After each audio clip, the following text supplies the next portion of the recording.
ओ बुद्धि रोवण जो आवाज़ पुछे इहो केरु आहे।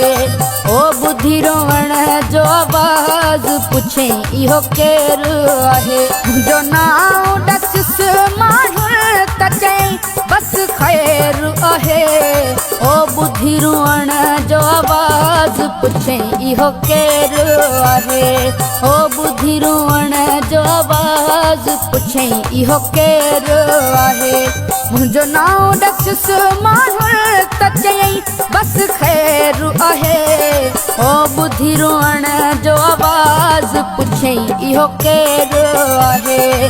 ओ बुद्धि रोअण जो आवाज़ पुछे इहो केरु आहे।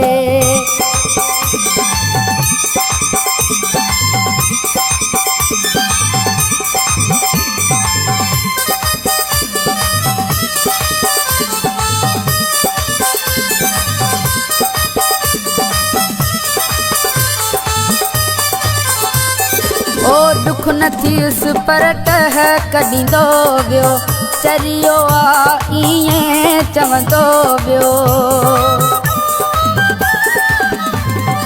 ओ दुख न थियुसि पर टहक ॾींदो वियो। चरियो आ ईअं चवंदो वियो। करे साबित वियो पंहिंजो न कॾहिं थियो गैरु आहे। ओ बुद्धि रोवण जो आवाज़ पुछे इहो केरु आहे। ओ बुद्धि रोवण जो आवाज़ पुछे इहो केरु आहे। मुंहिंजो नाउ ॾसिस माण्हू त चयई बस ख़ैरु आहे।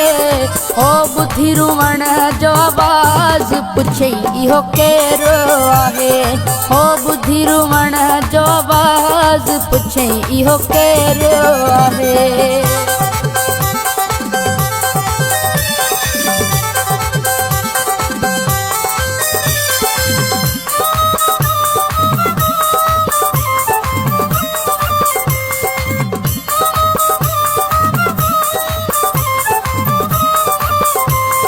ओ जीअं कयईं ईअं केरु करे न। अहिड़ो कोई वेरु करे न। ओ जीअं कयईं ईअं केरु करे न। अहिड़ो कोई वेरु करे न। जीअं मूं सां रखियो दिलदार मुंहिंजे हाँ वेरु आहे।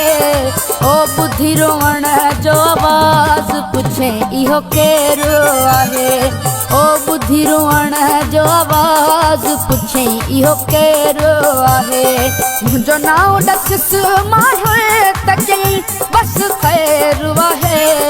ओ बुद्धि रोवण जो आवाज़ पुछे इहो केरु आहे। ओ बुद्धि रोवण जो आवाज़ पुछे इहो केरु आहे।